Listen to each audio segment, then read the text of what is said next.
If you will consent to burden your soul with a vow that you should never make and a knowledge you should never dream about, I will promise you in return... You will promise me in return... I will promise you a very entertaining evening. Your offer is far too idiotic to be declined. Permit me here and now to promise as a good comrade and a fellow artist that I will not report any of this, whatever it is, to the police. He sometimes grows, and so one of the strains that he got recently is called Matanuska Thunderfuck, which is one of the ones that we smoked up there back in the day. So we were laughing about that because it's also such a fucking hilarious name for a weed. But he's like, yeah, I got the seeds, I'm gonna grow it. I'm like, all right, keep growing.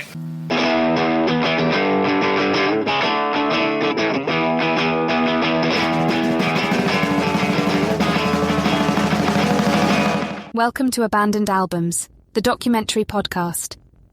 Each week, your intrepid hosts, Keith R. Higgins and Jeff Calhoun, talk to artists about albums that may have been overlooked or forgotten. Keith and Jeff dig deep into the record crates to unearth the albums you may not even know existed. They also shine a light on and chat with up-and-coming artists whose work we here at Thunderlove Studio have on repeat. Since we're all strangers to each other, let's get acquainted with a drink, shall we?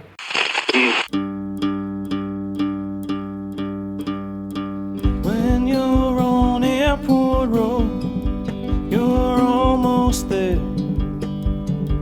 Up where the road divides, you're almost there. On the road will rise along the way, it's not too far to go. You can see the planes take off sometimes, and watch them as they go, and I believe in this. We're almost there. Yes, I believe in this. We're almost there. And when the trains collide across the way, the echoes will spread out, take you away. All you hear the sound most every day, ringing in the ears of the birds that sit on power lines, but soon will disappear. And I believe in this. We're almost there. Yes, I believe in this. We're almost there.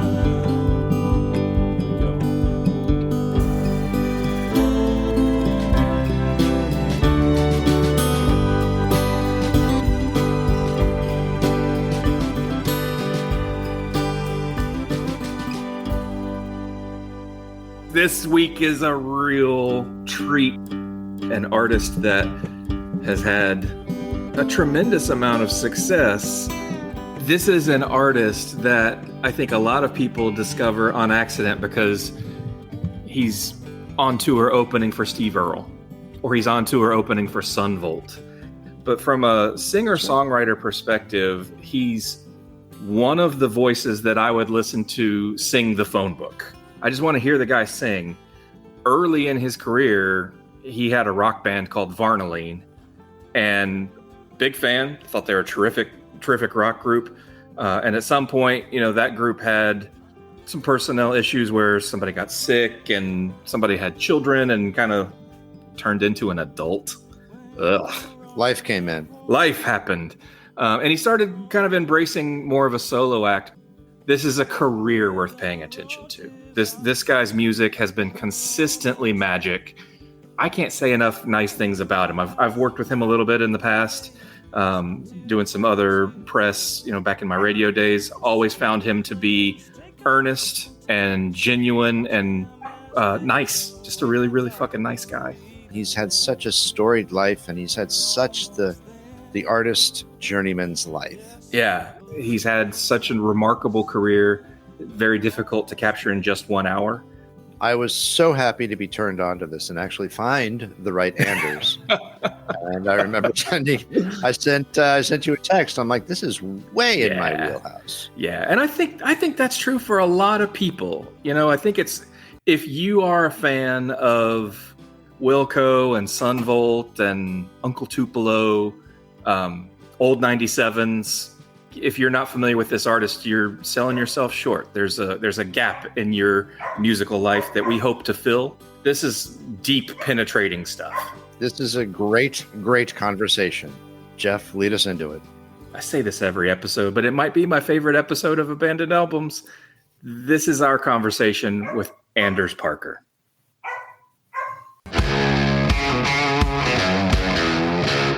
Hello, hello. Hey. It's been a long time since I saw you, my friend. Yeah, it has been a long time. How are you? I'm really, really well. How about you? Oh, I'm doing okay. Busy. Busy is good. Yeah. Where are you at? I'm in Birmingham, Alabama. Oh, you are? Yeah. Awesome. Anders, please meet Keith. Hey, Keith. Nice to meet you. He is up in New Haven, Connecticut. All right. I grew up outside of Poughkeepsie, New York. I know. I saw the bio. Hudson Valley, a lovely area. I was just there a couple weeks ago. So. Oh, yeah? What were you doing? We went to go see Robert Plant and Alison Krauss at the Bethel Center. Oh, cool. Awesome. Yeah, it was a great job. Anders, you are fresh off of a series of tour dates with a man that many would consider a legend, Steve Earle, right? Yeah, for sure. Pretty cool to see Copperhead Road every night. Yeah, he played Copperhead Road every night, and Steve put up one of my records, the last Varnaline record, on his E Squared label. So and I met him a bunch of years before that, and he was always very supportive and put out that record, and we kind of stayed in casual contact over the years. I hung out with him a few times in New York, and he's just a really great dude. And I sent him an advance copy of the record, and he was very gracious and complimentary about it. And then a few months later, I got a call from his booking agent, asked me if I would open up some shows. So it was great. We're catching you in between. You just came off the road with Steve, and you're about to go out with Sunvolt, if I'm reading the tour dates correctly. Yep, that's correct. I pick up with them in the second half of August. Well, let's rewind the last time you and I saw one another, Anders, which was before your solo career had even started. I was a plucky college radio DJ, pushing Varnaline, and I think Varnaline was probably at that point starting to wind down, and you were making a transition away from that band into being a solo artist. Well, a couple things happened. Judd, the drummer, was diagnosed with multiple sclerosis during the making. Actually, it kind of hit. He didn't know what it was. We didn't know what it was for a while afterwards, but it kind of started the last day of tracking of the album Sweet Life. And then my brother had a kid, and so those guys kind of, just kind of life took over, and then I started making solo records then, and that was like early 2000s. I think 2000. Yeah, that's right, because Songs in the Northern Key came out right before September 11th, 2001. Keith, I don't want to bogart this conversation, man. I know I'm capable of it, so I'm going to. You know what I want to ask you about is you have lived in a myriad of different places. Yes. I'd like to understand how that affects or impacts your creative process. I've wondered about that myself. I think a move always jogs something, but I wouldn't say that was the at least the conscious reason for all the moving around. And I don't necessarily anticipate that, or it's not part of my plan. You know what I'm saying? Sure. I think it's just a byproduct of kind of being restless and wanting to live in a bunch of different places and liking a bunch of different places. And, there's so many places that I have yet to see, and so many places like, I go to Tucson. I'm like, this is a great place. What's it like to live here? And I've done that a bunch over the course of my life. But that's a long-winded way of saying I don't know. No, it's great. Yeah. Which begs the question, how did you end up 500 miles from the North Pole? And tell us about that experience. And Well, that's a little bit convoluted and confusing because I lived in Alaska, but I lived on the Kenai Peninsula and worked fishing up there. So that was my thing. I was also playing. A bunch of friends and I drove from New York State to Alaska to Canada. Our van blew up, and I ended up hitchhiking 600 miles to go meet a friend who was on a boat that we were supposed to meet, but this was pre internet and pre ubiquitous cell phone, so we had to get there to meet this guy, and then hitchhike a bunch more, and then we also played. We bought all of our band equipment, so we played in canneries and bars and on the docks and campgrounds, kind of all over the place, wherever they would have us at the time. Fuck, that's kind of incredible, dude. It was definitely a wild and hilarious adventure. We definitely. I remember driving I think we were driving out of Anchorage, and we were driving up these mountains, and the van got fixed, but it didn't really get fixed. So it was only operating on, I think, like 6 of the 8 cylinders. So we would slide open the door, and a bunch of us would jump out and push the van, over the crest of the hill, and then jump back into the van. It was ridiculous. But lots of fun, and it's beautiful up there too. I love it up there. That's fantastic. Yeah, moving around can be quite inspirational. Yeah, and it's I kind of wanted to leave where I grew up as soon as I kind of could, even though I love the area, and I came back a lot. But there's so many things to see and experience in the world, A mileage test that began more than 3 miles back. Each of those 10 cars started with exactly the same volume of gasoline. The engines are as identical as engines can be. The cars started together, accelerated to 50, and have held that speed ever since.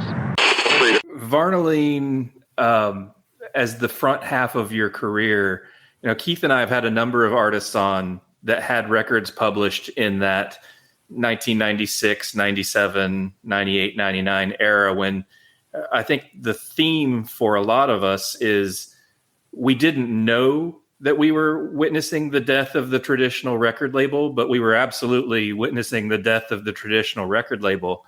And from my perspective, you were one of the early artists to kind of recognize, I think I can do a lot of this on my own and start taking on a little bit more internally than what the record label might suggest is the traditional way of doing it. Yeah, I remember, so much was happening then, like the early 90s after Nirvana hit, and the kind of the feeding frenzy that became, the big labels looking to pick up small bands, indie rock bands, and turn them into big acts. There was so many bands got sucked up into that machine, and a lot of them got eaten. A lot of them, some of them did okay. I think I was maybe a little bit too overly concerned about being swallowed up even at that point. So I turned down some large deals at the time, which who knows, good or bad. But I think to me, the thing was like Guided by Voices, B1000 came out. I forget what year that was. And then Troubadour was out as well. And I actually played a few shows with Troubadour and got to talk to, I talked to Lou about it, and I was like, it wasn't so much the music. I liked the music, but I was never like a huge fan. But to me, it was the fact that you could make your music the way you wanted to do, and you didn't really have to wait for anybody to kind of give you permission. So that's, I made my first record on 4-track because that was the way I could do it. I had made records in studios before. I made recordings in studios and never really kind of liked the final product because I was learning how the whole thing went and didn't really have, a producer or a person that I was working with that I felt confident about or with. But to me, it was just at a certain point, writing songs and making recordings, and that was what it was. And of course, I've kind of bounced back and forth between all that, from spending large amounts of money to make a record to spending nothing or doing it myself or doing a part of it myself, back and forth. But I think,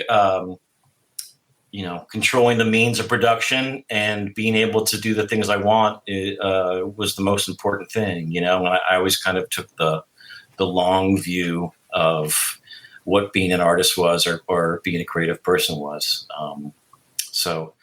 And I think, my dad was, he was an engineer. He worked for IBM, but he grew up on a farm, and there was very much that ethic of like, if you want to do something, you do it yourself, and you figure it out. You figure out a way to do it. You talk to people. That was how I went about it and still do, it's basically like a small, it's a small business / art project my entire life. Yeah. For sure. For better, for worse. So for better, trust us. For better. For better for us anyway. Can't speak to your side of it. Yeah. Before I close the books on Varnaline and start to focus exclusively on your individual solo records, I think the nice sort of period on the story as we talk about your experience in Alaska, I can't ever talk about Varnaline and not bring up the song Northern Lights.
I think as college kids, we all listened to it and thought, oh, it's a great marijuana strain.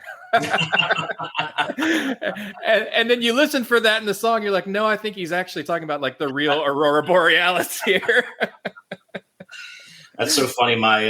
One of my buddies, who actually is not a musician, but one of the guys actually the guy that I hitchhiked all those miles to go meet in Skagway, Alaska, is a lifelong aficionado of the mother weed, and he sometimes grows, and so one of the strains that he got recently is called Matanuska Thunderfuck, which is one of the ones that we smoked up there back in the day. So we were laughing about that because it's also such a fucking hilarious name for a weed.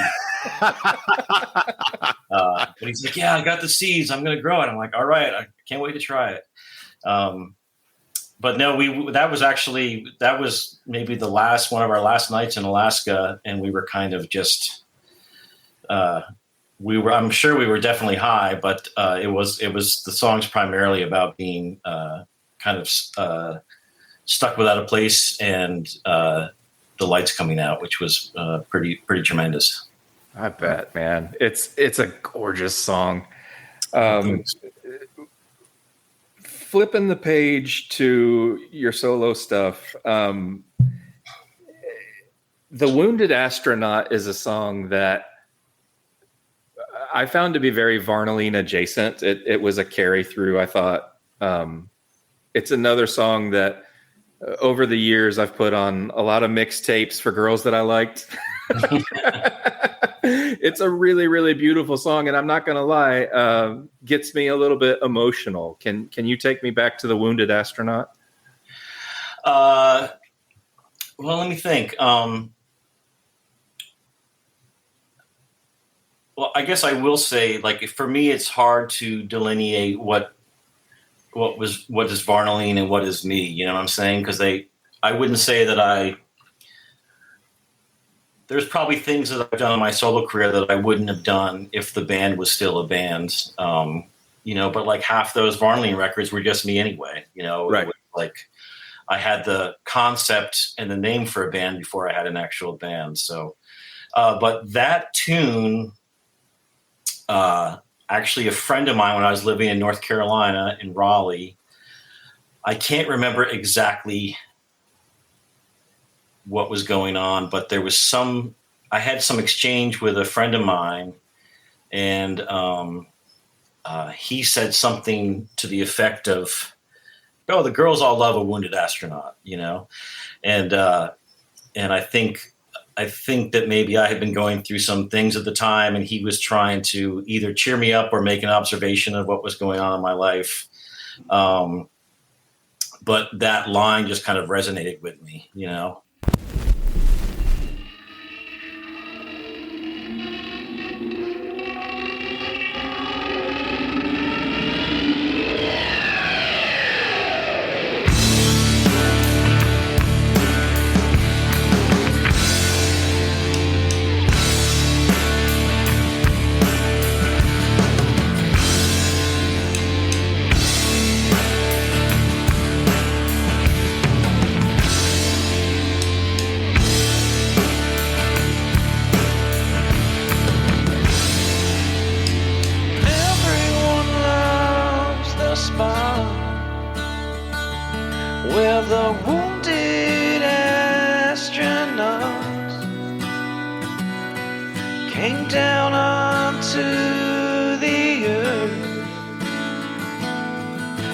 Kissed a bit of dirt,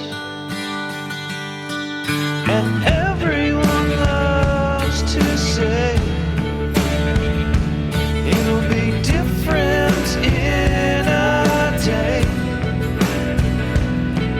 You do all that you can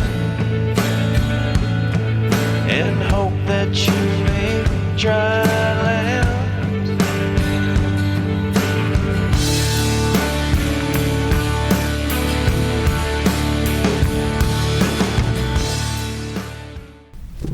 As I used to do, I always used to carry a piece of folded Xerox paper or white sheet paper and a pen in my pocket, and I would always write stuff down. Now I do it on my phone, like everybody else. But so I wrote that down, and then the music.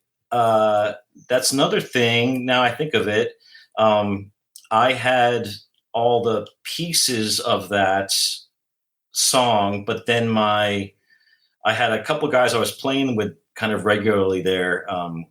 My buddy Jim Vincent, who played drums, and my buddy Bo Taylor, amazing guitar player, bass player. Anyway, we used to kind of just to get together and play, and I would bring songs like a bunch of the Tell It to the Dust and Wounded Astronaut songs all came out of that era. And I brought it to those guys, and Bo kind of helped me. He kind of made a few suggestions about switching stuff around. He basically kind of rearranged certain parts with me.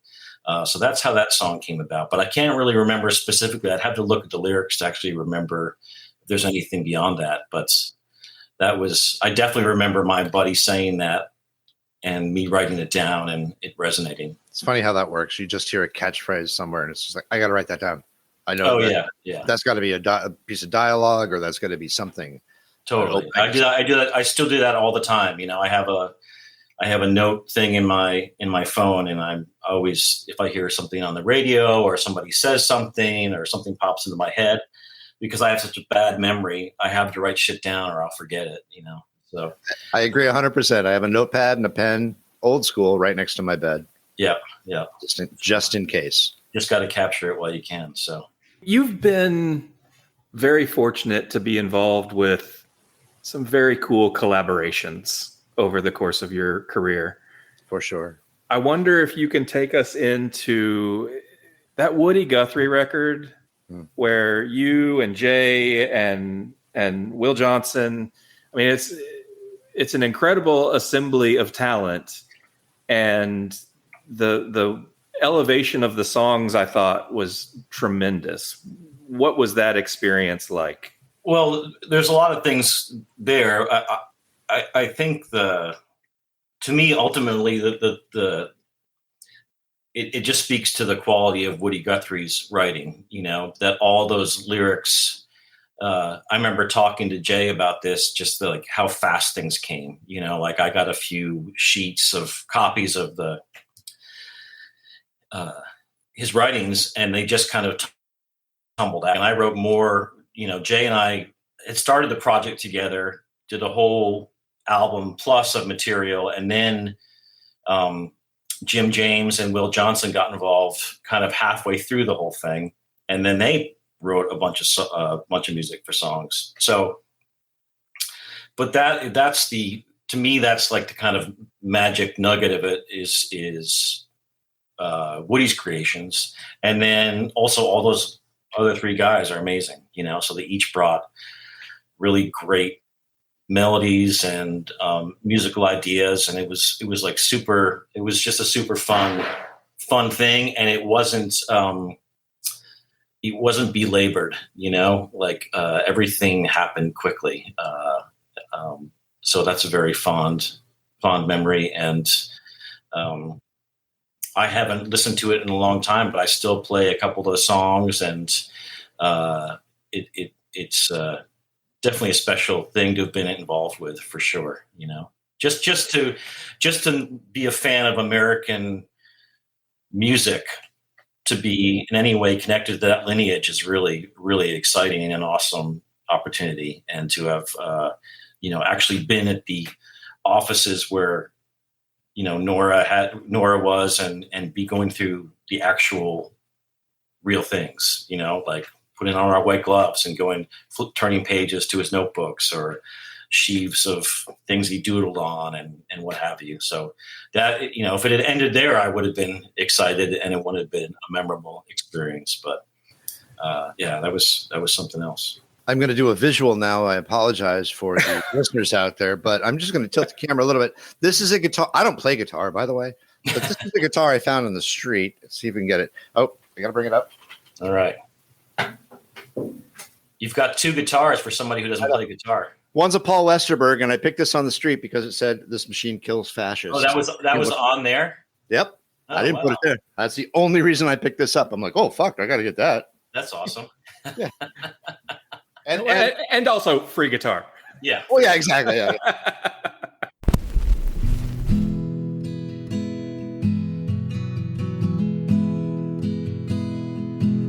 I'm flying on this plane back into your arms again, and my eyes are sad and cloudy. My teardrops fall like rain as I look down past my wing, flying home to you again. In the clouds I see your picture while the engine sings your name.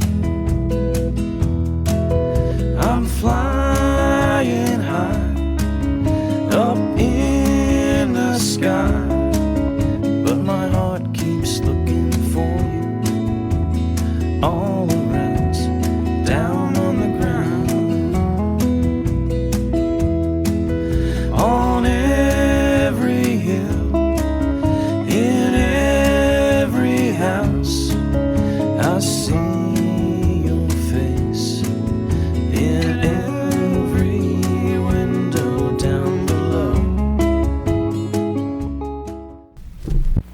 Explain to our listeners what gob iron is.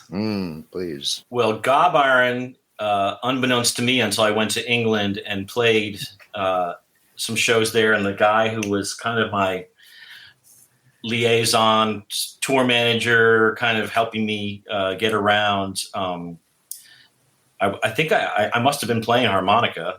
I don't know how it would have come up, but he said, "Oh, you got your gob iron." So it's apparently, he said, it's British slang for harmonica. You know, I believe him, you know.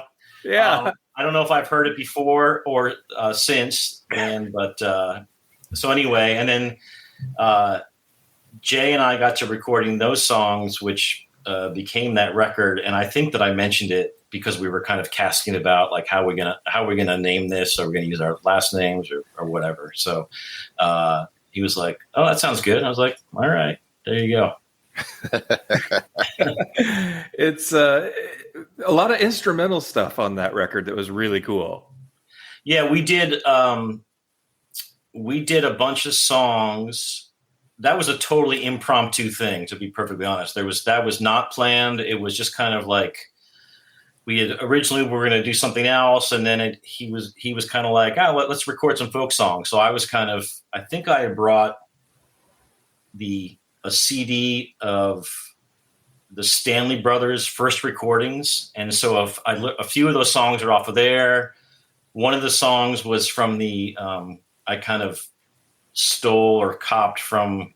I had a bootleg of all the original Basement tape recordings before that was released. You know, it was released a couple of years ago, but I had like 5 CDs that I paid an exorbitant amount of money for from a record store in Colorado somewhere.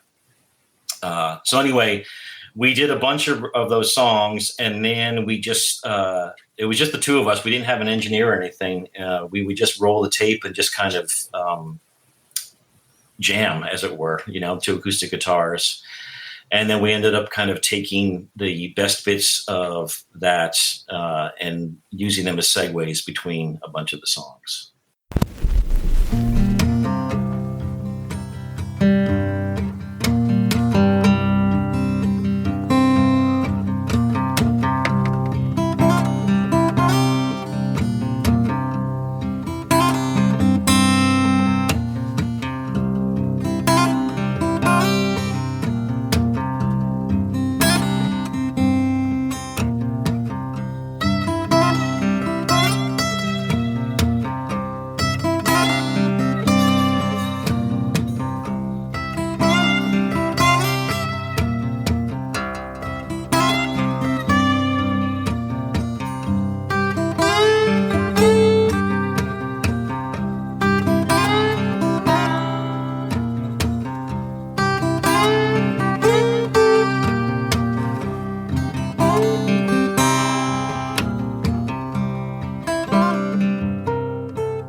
It made a really interesting listen. Yeah, well, that's polite. No, in a good way. I mean, it's I know. It keeps your ear anticipating what's going to come next. Yeah. Again, I haven't listened to that record probably since we made it. You know, so it's hard for me to remember exactly what all is on there. But it.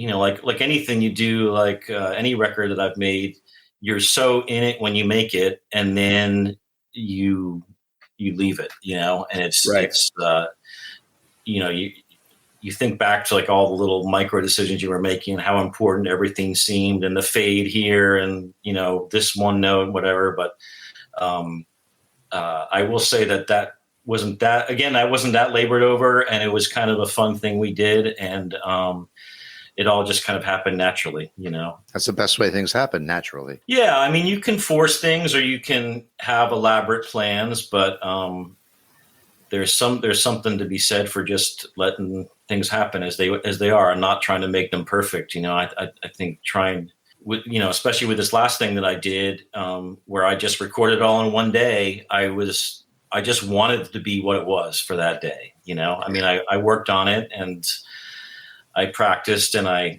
but I also left a lot of it kind of up in the air and what was going on that day. And I didn't want it to be, perfect. Especially these days, you can get in there and change every note and change every little micro thing and move it around. And it's a slippery slope when to stop doing those things. So I've always tried to treat the recording process kind of like an analog process, even when it is digital, not do, get a performance, I guess, is ultimately what I'm trying to do. Yeah. A friend of mine said this to me, and she was quite astute. I was working on something, and she goes, "You got to be careful. You're going to work yourself into paralysis." Yeah. Because what happens is you just keep going back at it. Yeah. Fine tuning until it's like, I lost whatever sensitivity or emotion or that. For me, that pursuit of perfection, it's a goal, but I know intellectually it's never achievable. I think your friend is correct in that you can squeeze the life out of something by working it over and over. I mean, there are exceptions. There are exceptions to every rule, and ultimately, it doesn't really make a difference how people make music or art. It's the end result is what's important. But for instance, I was listening. I guess I was on tour. Maybe this when I was just out with Steve, and I watched. Is it Noel Gallagher? He's the guitar player. Yeah. So he was on one of those Gearhead shows. I think it was a pedal show, and I've never been a huge Oasis fan. Oasis fan. Yeah. Of course, aware of them, and I know they're huge, and but I've always found him entertaining. The brothers; those guys are fucking hilarious. I find, yeah. But anyway, I watched this thing, and it was quite enjoyable. And he was he had definitely had. It was cool the way he had a vision early on about how he wanted to approach things. But when he was talking about his process for recording, basically they did everything in layers. He would go in and record an acoustic guitar to a click track, and then they would come back and he would do a scratch vocal, and then they would build from there. And I was like, a light went off my head. I was like, that's why I don't like them or don't feel necessarily connected, because, and then I went back and listened to the first couple of records, and there actually are some good songs in there, even though it's not really my thing. Everything seems so reined into me, it's even though it's a rock band and the loud guitars and what have you, it just feels like there's no kind of there's no speeding up, slowing down, which to me is such a thing about any kind of music. It's there's dynamics, but I think tempo dynamics to me are as important as anything else, but there's again, when I listened to it, I was like, that's kind of what I realized why I wasn't really relating to it so much, is that it just seems a little bit conservative ultimately to me. And their bands, I love electronic music. That's, I love Kraftwerk, but in some ways Kraftwerk seems more human to me than Oasis does. If that makes sense. There's something a little bit more, there's a little bit more humanity in there, oddly enough to me, Yeah. Exactly the word I was going to use. Yeah. Jeff and I have talked about this before. I think you're right. Oasis for me never resonated. I think it sounds good, but it seems so orchestrated. Yeah. When you think about go back to the 70s, Clapton, and even one of my favorite songs by Cat Stevens is Bitter Blue. And if you listen to it, there's a bum note right up top. Yeah. He hit a bum chord, and they left it in, and it's that adds. I just got goosebumps. It adds to it. Yeah. I don't want perfection. I want feeling. For sure. If you listen to the Beatles records, you can hear you can hear the background vocals where there's if they stacked them, you can hear the kind of the rubbing of somebody's a little flat and somebody maybe a little sharp or whatever. And that stuff, you don't really think about it until you start listening to stuff over and over again. And then you hear it, or your ear gets better, or you become older and more attuned to what people are doing. When I was a kid, you just accept it for what it is, listening to the Beatles. It's this magical music, that these guys made. And it still is this magical music, but then you realize all those little mistakes or little derivations or little things that they did because they were, you know, guys working on tape, is where a lot of the magic lies, you know. For sure. Not that people people overcooked stuff on analog too, you know. You know, the hilarious stories of people recording the Eagles or whatever, you know, where they would just like eat it to death, but still great. Have you reached a point, you know, you could potentially be lumped into several genres. Let's name a couple: Americana, singer-songwriter, alt country. Have you reached a point in your career where the notion of genre is almost silly? I reached that probably around when I released my first record. You know, I guess I probably most relate to singer-songwriter of those three. I never really felt. I mean, I guess I've never really felt part of any kind of genre or subgenre in a weird way, you know. You know, I guess because of some of the company that I keep, the roots rock or Americana thing has kind of been a thing, but I don't know if I really relate to that. You know, I kind of feel more like, I don't know. I guess it's something that I don't think about, you know, really. And it's more kind of a vexing thing to me than anything else. But at a certain point, I think I just don't worry about that stuff, you know. What I've done recently is the last run of, I've tried to come up with a succinct answer for folks when they ask me what kind of music I make. And I've distilled it down to folk, rock, blues, and noise is what I do. And I kind of feel like that kind of covers a lot of ground. It's vague enough, but it kind of, you know, it also kind of gives somewhat of a scope of what the things that I've done, you know. I feel more inspired by like the British folk guys of like the 60s than I do probably by any Americana bands of the past 30 years, you know, or like the folk blues stuff from the dawn of recording, you know, or, you know, I definitely think more about Pete Townsend than I think about Hank Williams, you know, for sure, you know, not that, and that has, I'm not putting down anything, and I don't really, you know, to me, music is an endless source of fascination, and there's so many things that I listen to. So, but definitely, you know, Tommy's more important to me than, you know, probably the most of the canon of country music, you know, even though I love country music, you know, a lot of it, early stuff. And I don't know what genre I am, basically, is how I would say it, you know. I don't think you need one. Yeah. If I may, I mean, I was listening to Northern Girl earlier, and what I heard was shades of Greg Brown.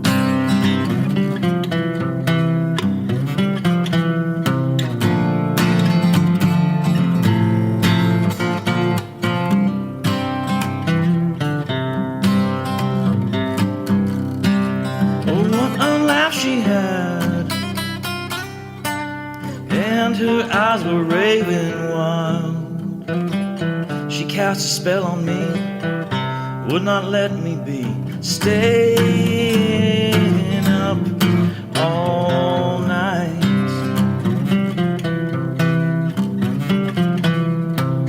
So if you see her by the riverside, remind her of I used to be.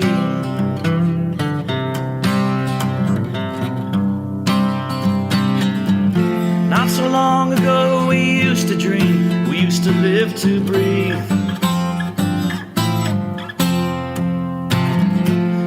travel in the distance of her memory. She was my northern girl, and I her northern boy. Remember those days. I think Greg Brown sort of fell into that same sort of category. He got lumped into folk, but when I listen to Greg Brown, I don't really think of folk so much. I think of somebody who's literary. I think of somebody who's there. Is there rock elements to it? Not in the same way that you and the three of us might discuss rock, but I think so. Yeah. You know, like that song is a direct. I stole that more or less. It's you wouldn't know it because it's redone, but you know that's stolen from Bert Jansch, basically. You know he was in Pentangle as well, but one of the early English folk fingerstyle guitar players. He's like I think Neil Young called him the Jimi Hendrix of acoustic guitar, which would be totally accurate. He's maybe more famously known because Jimmy Page also stole from him more blatantly than I did, and people would people call him on that. But yeah, I mean, to me, it's fascinating that I can do something that at first when I do it, I'm like, that's a total ripoff, you know. But then I realize I get a little distance from it. I realize that nobody's going to fucking know because it is really different. It's not the same, but it's inspired by. Mm-hmm. And then somebody will come along and say something totally, you know, I know who Greg Brown is, but honestly, I don't know his music that well. So that's, to me, it's like, you know, again, it's the whole fascinating thing about music to me is that every day I discover stuff. I still buy records all the time, and I'm still searching for stuff because I want to, you know, it's enjoyable to me, you know? So like you say that and it's cool. Like, wow, maybe I should check him out, you know, like go down that avenue and see what it's all about, you know? I think you might like it. I like it. Yeah. I'm going to have a Barbie moment. A what? A Barbie moment. I don't know what that is. Well, you know, the movie's out, right? And everybody's upset about definitions of gender stereotype and roles. I'm not afraid to tell you, I will allow music to move me to tears at times. Oh, for sure. Yeah. And so genre-wise, I think you're capable of hopping. You might have one record that I would label alt country and another that's a rock record and a psych record. You know, you can bounce around genres. One thing that is universally consistent throughout all your music is an emotional honesty and an ability to tap into something that I'll name a couple songs. Keep Me Hanging On is a song that, like, it's a heavy one. So It Goes, I think, is a pretty heavy song. As the Stars Fell Down on Me, I think, is a pretty heavy song. You're real honest about emotion. And those are all like heavy, like, you know, maybe lend you into a teary moment. You're also capable of going the opposite direction. I think a song like Don't Let the Darkness In is a depression-proof song. It's really bright and cheery, but emotionally honest. I don't know how else to do it, if that makes sense. You know, I wish that I could say that I was more calculating or that I had a more of a brill building kind of like, I'm going to write a song about cars today, you know, type of thing, or like that type of thing. I mean, because I admire so much of that. But to me, it's always like there's a little bit of, or there's a lot of actually, I don't really know what's going on kind of, you know, still, I think, and that's why I keep on writing and making music is because the actual thing of creating it is still a mysterious thing. And I'm not exactly sure what it's still like fascinating. There's some sort of weird rush and thing that I tap into when I'm doing that still feels like it did when I started making music when I was a kid, you know? So yeah, I don't, it's just, again, about that whole thing of like, just letting stuff happen or making it natural. That's kind of where it comes from, I guess, you know?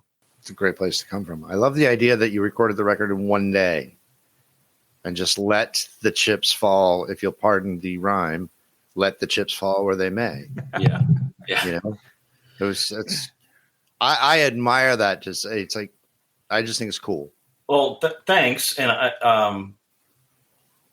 it took me some, I had to make the recording, and then I had to sit with it for a while, because I always feel like I don't see stuff until I get distance from it, Yeah.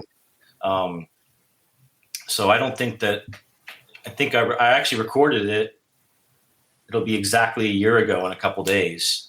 And then I think I came back in a month and a half or 2 months later to kind of decide on what the takes were and do a little bit of, we did some mixing, and then I came back in the new year and just changed we put a little bit of reverb and tape echo on a few songs. And so we just changed those things, changed a couple of things, but yeah, that's, so much, of the music that kind of inspired the way that I wanted to make the record, as far as I was thinking about all those early blues sides, the country blues, the folk blues stuff of the Paramount recordings and Robert Johnson and all those guys, that Skip James and Charlie Patton. Basically, they would, somebody would arrange for them to do a recording session. They would show up and play the songs once, maybe twice through.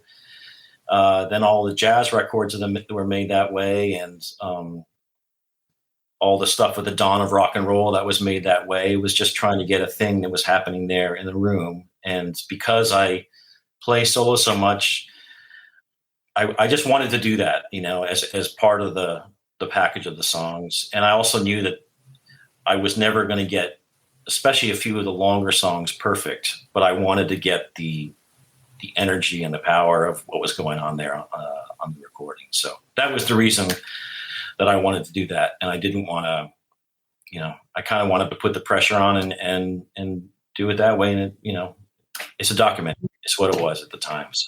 Yeah. Perfect. A snapshot. Yeah.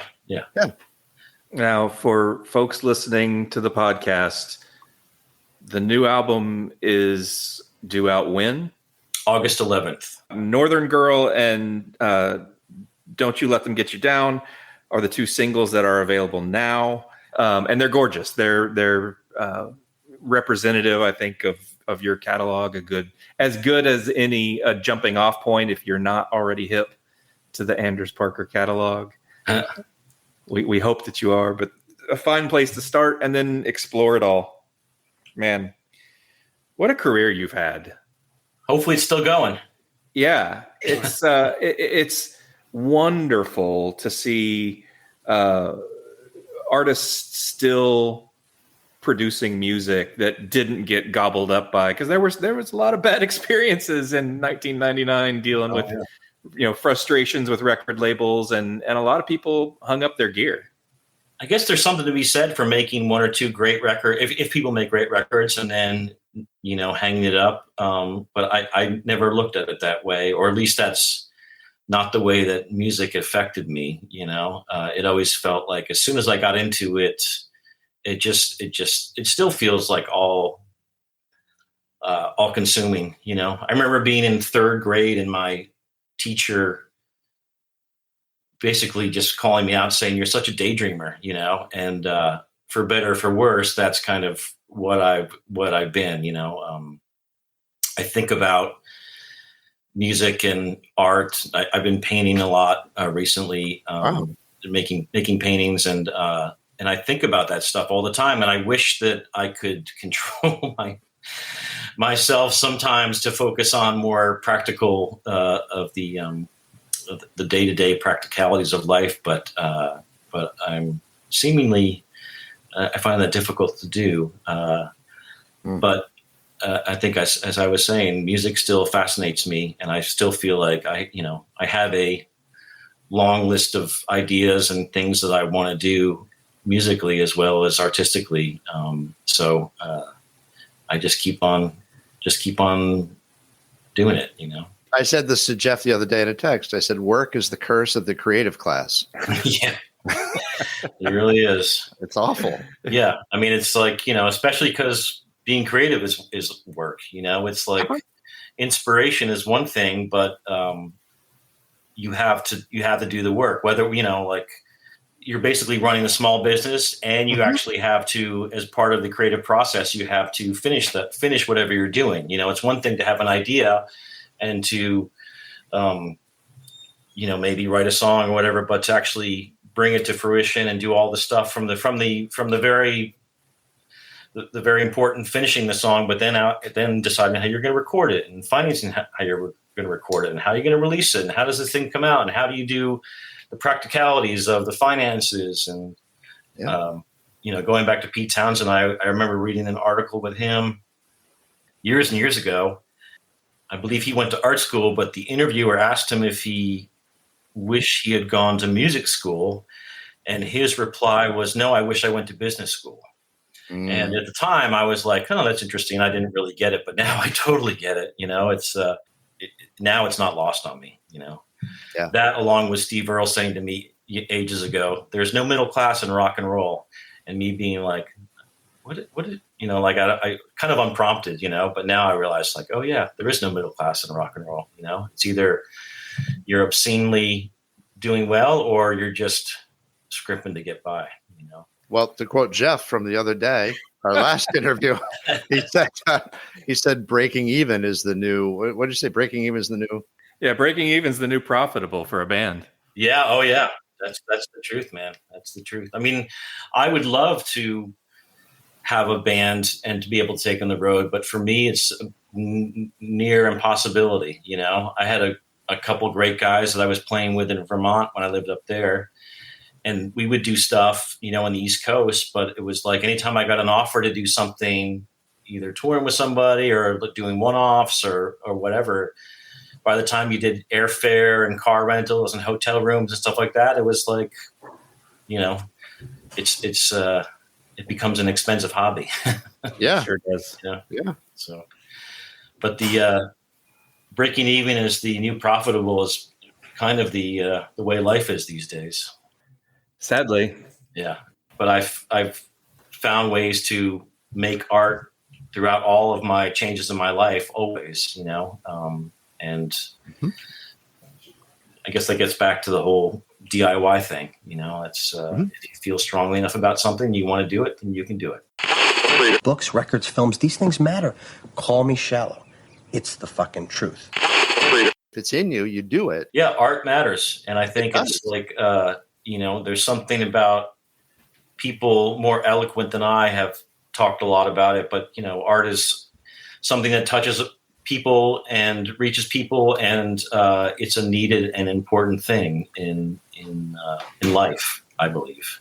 In this country, it's not necessarily held in high esteem, and but there are people out there who appreciate it, and it's really interesting to find all the little pockets and subcultures and people who are, artistic, I've been really so obsessed with oil painting recently, and just discovering all these artists that, like, well, why haven't I heard of this person before? When you see all these beautiful things, they made a lifetime of art, and it's just somewhere it's there to be found, and it's that's a beautiful thing. I have a friend of mine who is a plein air artist who, speaking of oil paints, and he packed it all in about, I guess I want to say about 12, 18 months ago. He still has a house that he rents in Savannah, but he's been driving around the country for the past 12 to 18 months just painting. That's amazing. It's incredible. Yeah, that's amazing. Good for him. Yeah. Wow. There's the plein air contests, and it's fantastic. It's just it's dreamy to fantasize about. It is enviable. Yeah, for sure. Oh man. So I think Keith and I, as a part of our mission statement on the show, we try to lift up music that we feel like maybe people aren't celebrating widely enough for our liking. Yeah. Our arbiters of taste that we are. Hey man, that's brilliant and beautiful. I love it.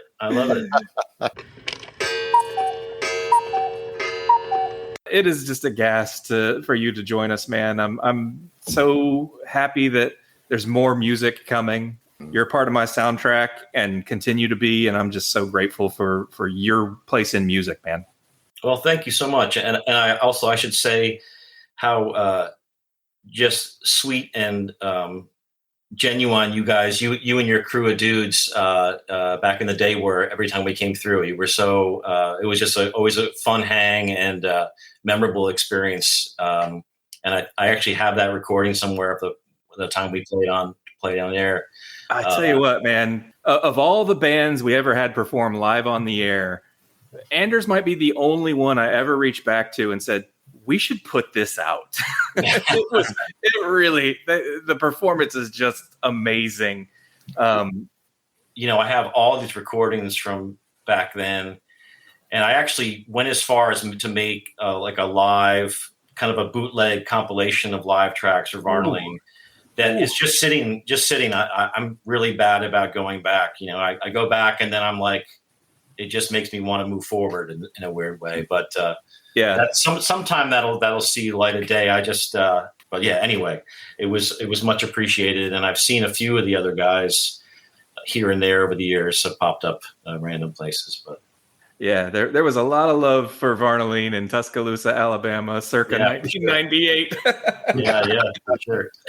Oh man. Thank you again, Anders. This is a real joy, a real treat for us. Oh, thanks. And you guys were great. I really appreciate the questions and your point of view, and really well done. So I look forward to checking out your other episodes. I hope you do. Yeah, I will. All right, cool. Thank you so much. Thank you guys so much. See you soon. Bye-bye. Take care.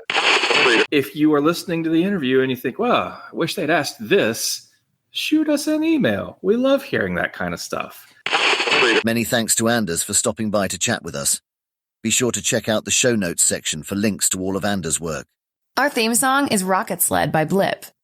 Abandoned Albums was recorded at Thunder Love Studios. Written and produced by Keith R. Higgins and Jeff Calhoun. Engineered and mixed by Steve Beasley with the help of Mike Hunt. Edited by AJ Royce. The songs you heard during tonight's show were Airport Road, Northern Lights, The Wounded Astronaut, Fly High, Instrumental Part 8, and The Northern Girl from the new album The Black Flight. You can stream all of Anders' work wherever you stream your favorite music. Check out the show notes section for links to all of it and his Bandcamp page. Be sure to head over to undertowmusic.com if you're looking to have Anders over for a living room show. Original music by Mike Pellegrino. As always, please support independent artists. If you like what you've heard, please be sure to subscribe and leave us a rating. It really does help. Thanks for listening. At Twitter, we are at Abandon Albums, and on Instagram, we are at Abandon_albums. Grazie. Bailey Leaf. Rob Janicki.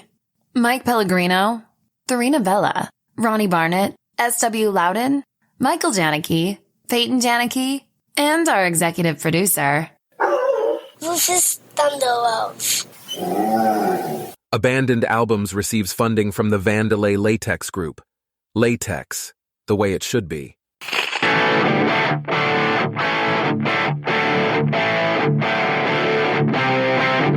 And now, until we meet again next time, I remain as always obediently yours. Abandoned Albums is a production of Paw Print Media.